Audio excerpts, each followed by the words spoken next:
Hello there everyone, Justin here from Tame Type 1. Today we have a special video for you where I'm going to show you how to make homemade, from scratch, farm fresh mozzarella cheese. Let's get started. Now first, let's get into the ingredients and everything you need to make some mozzarella cheese. First off, you need some milk. Now, it's going to be better off if you get some farm fresh milk, raw, straight from the farm. What I have here is some fresh goat's milk from a local farmer over here in Southwest Ohio, D&O Meadows.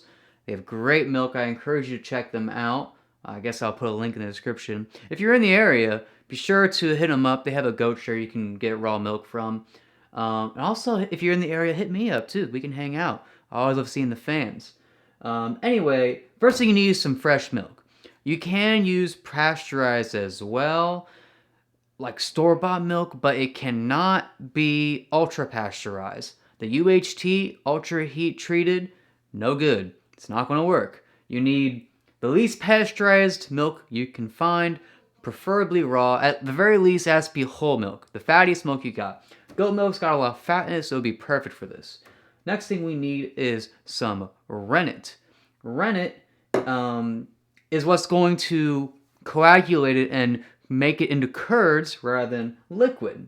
It's a very important part. Any cheese you make, you're going to have some rennet in it, no matter what. Next thing, of course, is we need salt. Salt. Not iodized, just salt. Because iodized salt, it's going to mess with the cheese making process. It's not going to work right. So you need normal salt. And you need this here. Now, it's not what it looks like, okay? Don't get any ideas. This is a drug-free home, all right? This is citric acid right here. This stuff, you just get a little quarter teaspoon or you get about a teaspoon of this stuff and put it in there. And what the citric acid is going to do to the milk is it's going to acidify it a little bit. And in doing so, it's going to make it stretchy because when you're making mozzarella, there's a point where you have to stretch it out and knead the curd to give that sort of silky smooth finish that you see in mozzarella. All right, so you need citric acid. You don't need any cultures with this, which is interesting, especially using raw milk, because it's just a fresh cheese. You don't have to worry about aging or any of that kind of stuff, so you don't have to worry about that. You also need some tablespoons if you're using liquid. If you got tablets, they make these in tablets too. If you have those, you don't need little teaspoons like these, but I use these a lot. It's from cheesemaking.org. And also you need another set of tablespoons for the citric acid, for the salt, so on and so forth. You also need a few bowls. You'll need a bowl that you can store hot water in, or in this case hot whey. We'll get into that in a moment. And you need another bowl you can store colder whey in, especially if you're going to try to brine it afterwards, and we'll get into that in a minute.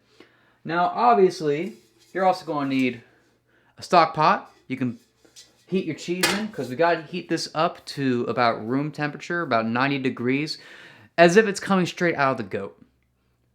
Because then the bacteria is going to be able to work, the rennet's going to be able to work on it, and it's going to turn out very well. I also have a second stock pot and a colander here that I'm going to use to drain the curd when we get to that step, okay? So, one last thing you need, actually most important thing, you need a thermometer. This is a cheese thermometer specifically made for this kind of job. I'm going to be able to hang it in the stock pot. But you can use any thermometer you have as long as it's accurate. You need to be able to get the temperature relatively precise, because otherwise it's not going to come out right. Okay, so let's get started with this. Alright everyone, so we're going to start with putting the citric acid into our pot. Why we put the citric acid in first? Because we want the citric acid uniformly dissolved in the milk. If we put it in later, after the milk, it might not be uniform in there and it won't turn out right. Okay, so we're going to put 1.5 teaspoons of the citric acid in there per gallon of milk. In this case, I only have 1 gallon here. That's all I get per week, so we're just going to put 1/2, 1, and 1 more half. It doesn't have to be perfect, but, you know, it has to be close enough, right? Now we're going to go ahead and turn this on. We're going to just put it on a medium and quickly pour this milk in and stir it in.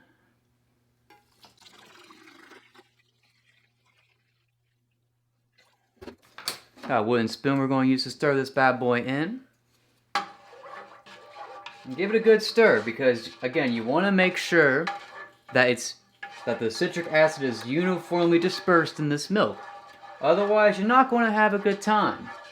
Things being uniformly dispersed is an important part of this process. Now, luckily, I have my milk setting out for a little bit already, so probably won't take as long to heat up. And by the way, you want to make sure that you're stirring this constantly, especially when you're heating it on a stove, because you don't want the milk on the bottom to burn, right? You want this to heat up slowly, evenly, to about 90 degrees or so.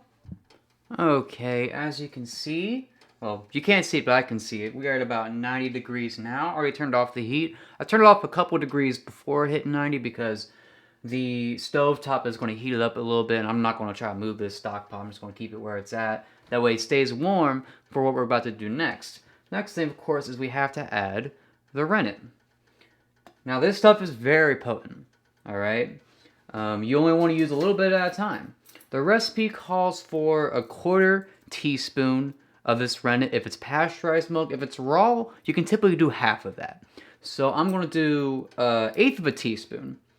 And that right there, that little thing, that's 1/8 of a teaspoon. Very small amount that you need in this. Another thing about rennet is it works quickly. So usually people will dilute this in some distilled water. Not chlorinated, it has to be distilled. Chlorinated water, like from the tap, it's going to mess up the rennet. But distilled water, they'll mix it with a little bit of that first, about a 1/4 cup, and then put it in because it works so quickly. But I like to live dangerously, so we're just going to drop it in and stir it in real quick. And you have to stir it for at least a good 30 seconds because if you don't stir it enough, it's not going to coagulate, right? And this is actually the mistake that I made the first time around.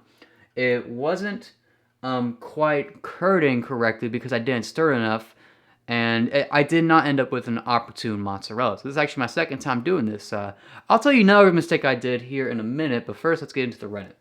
So, and by the way, if you don't have one of these, if you don't have a tablet, a few drops, about 4 or 5 drops will suffice. Just eyeball it. It doesn't have to be perfect. Now we're going to stir the shit out of it. Give it a good 30 seconds to a minute of stirring, you know. Right now the clock says 11:43. We're going to make sure it says 11:44 before we're done stirring this bad boy. So we got to make sure that it all dissolves in together. This is very important.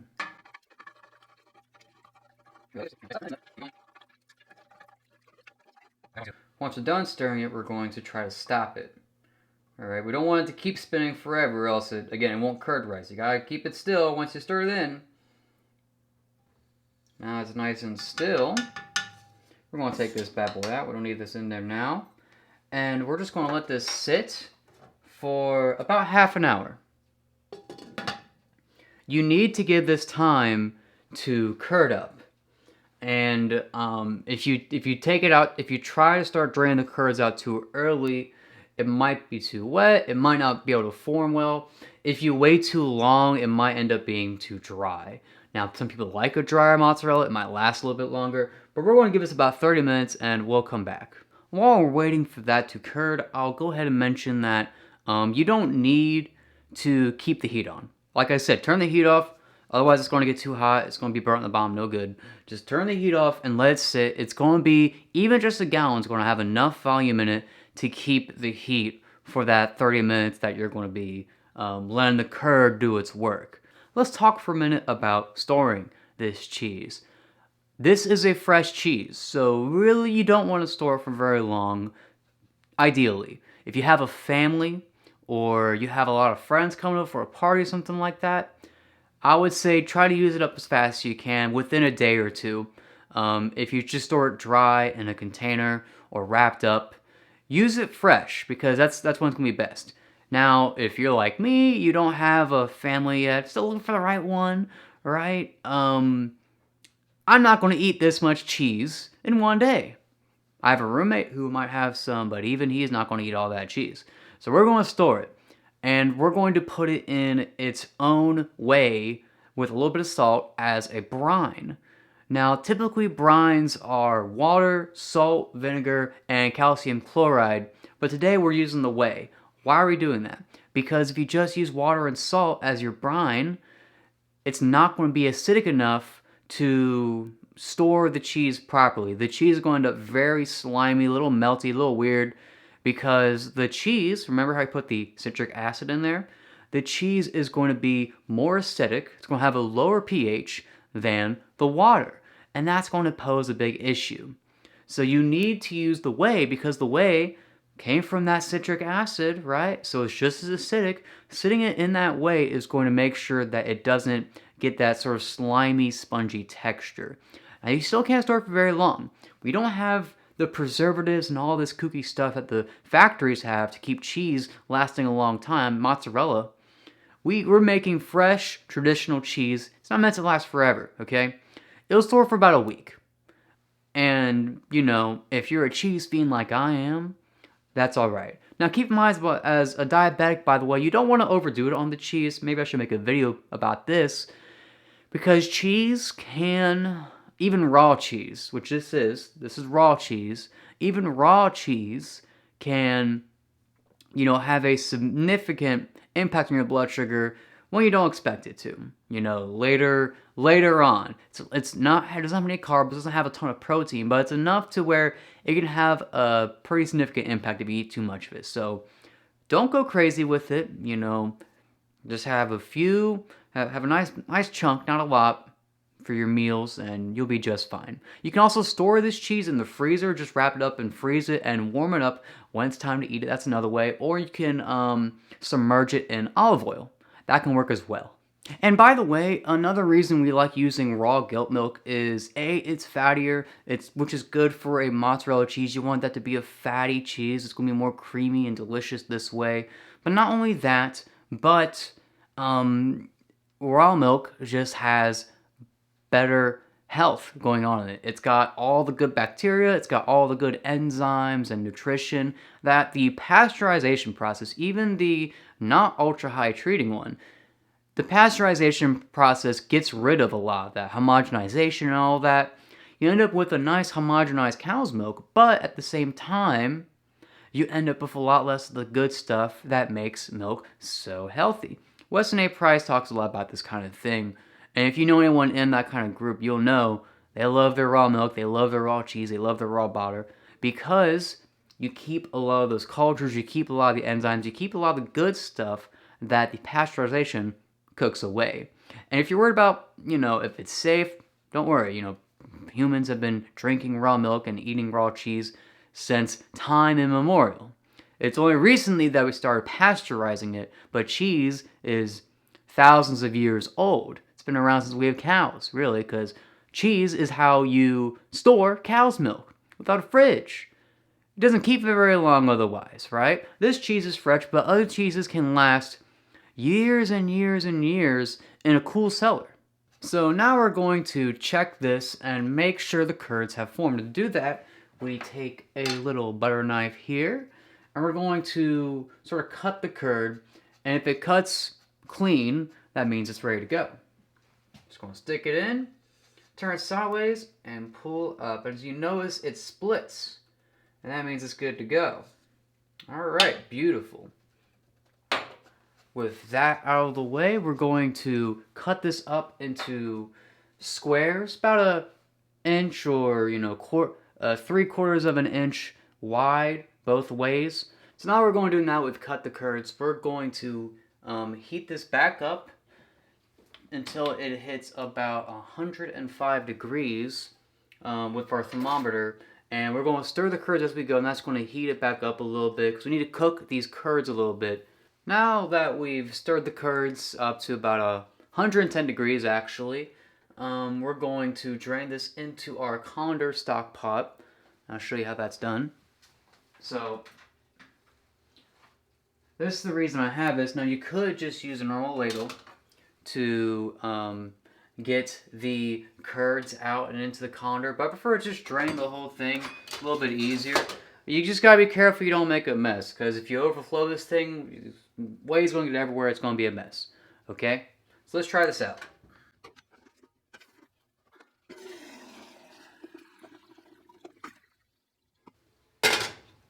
That wasn't so bad. We got quite a bit of curd mass here we're going to be able to work with here in a minute. We're going to let this drain for a little bit. We're going to break this up, just let it drain.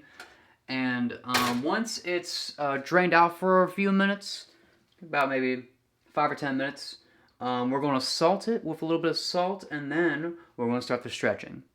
We put some of the whey into that Tupperware bowl that we're going to use as a brine later. If you don't want to use it as a brine, that's fine. Just get some cold water and put that in a bowl instead.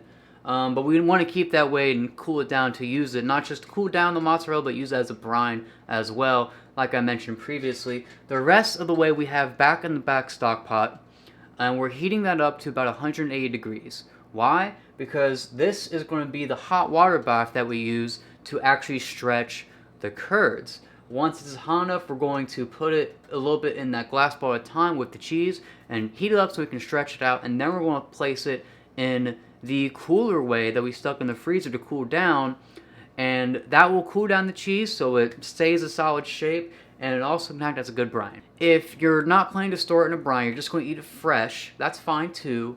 You don't need to use the whey for the heating the curds and for cooling the curds down. You can just use water, but you want to make sure you don't use chlorinated water because that can mess with all the nice bugs in there. You want to try to use distilled water if you do that. Okay, so you can heat up some distilled water in a pot to 180 and use that as your hot water bath, and use some cold distilled water, maybe with some ice cubes in it or something, for when you throw the mozzarella in there to cool it down quickly. Just don't keep it in there because, again, it will get slimy if it's left in that water for too long. Now, as you can imagine, dealing with 175, 180 degree water or whey is going to be tough on the hands. This is the tough part, right? You want to work quickly. You can use a wooden spoon to sort of mold it together in the hot water once you're ready.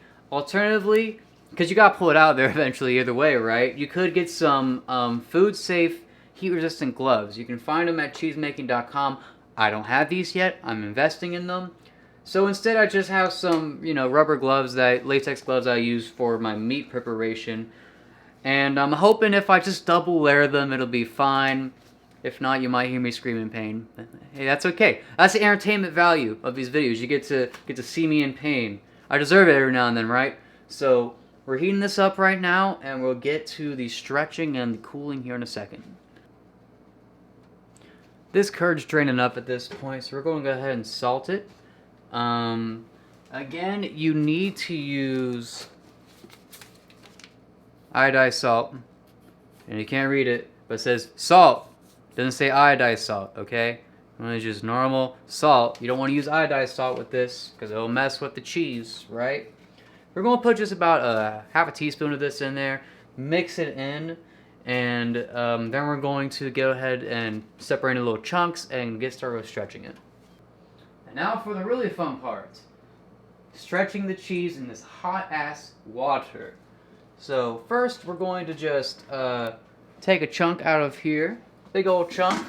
I'm going to try to get 3 logs out of this. I'm just going to take a third of this and dump it in. Myself? We're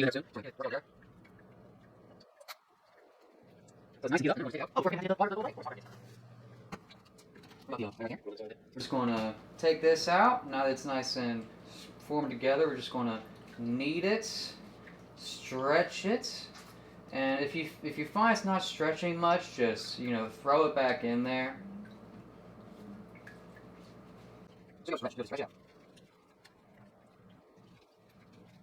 Kind of like you're kneading dough. Oh man, this way's getting everywhere. I already see it. That's fun. But that's alright. The double gloves seem to be actually working pretty well, which is nice. Yeah, get nice. Some stretching. Now, this isn't perfect, I'll be honest. It's supposed to probably stretch more than this. But, I'm sort of a newbie to it, so we're just going to work with it. We're just going to mold it in the best we can, and then stick it. What you want to do is you want to stretch it and knead it until it's sort of smooth and it's got a nice sheen on the outside. We might not be able to get that with this one. Unfortunately, not the perfect batch.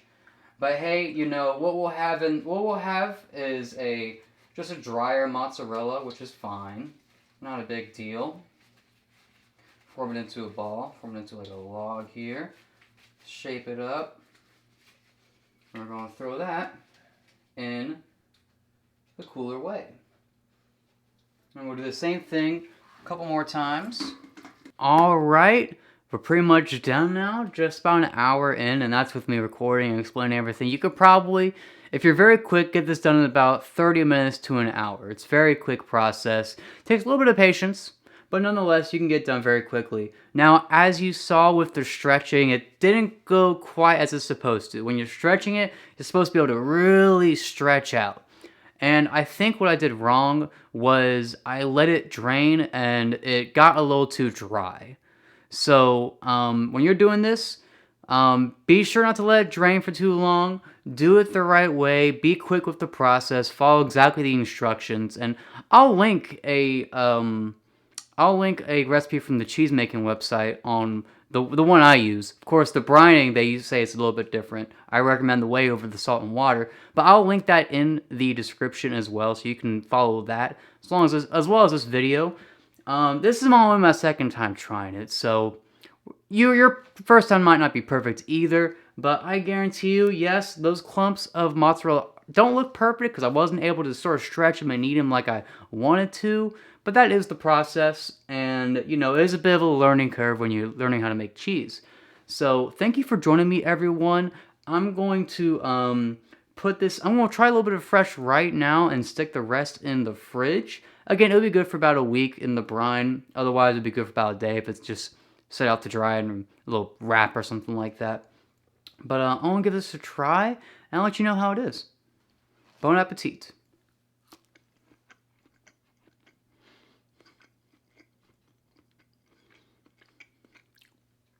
Pretty good. Pretty good. I don't know if you can hear it, but every chew, it's very squeaky. And you'll notice if you get some quality fresh mozzarella, it'll have that squeakiness to it. That shows you have a very fresh cheese. It's pretty good. I could put a little bit more salt in it, I'd say. But other than that, it's a very solid cheese. Especially how easy it is to make, especially how little time it takes. Hope this was a very nice and informational video for you and finding new ways to eat some healthy food and, you know, make your own cheese. Impress your friends, impress your enemies with this amazing fresh mozzarella recipe. It's super quick, super easy, way quicker than most of the cheeses. You have to wait even for this one, right?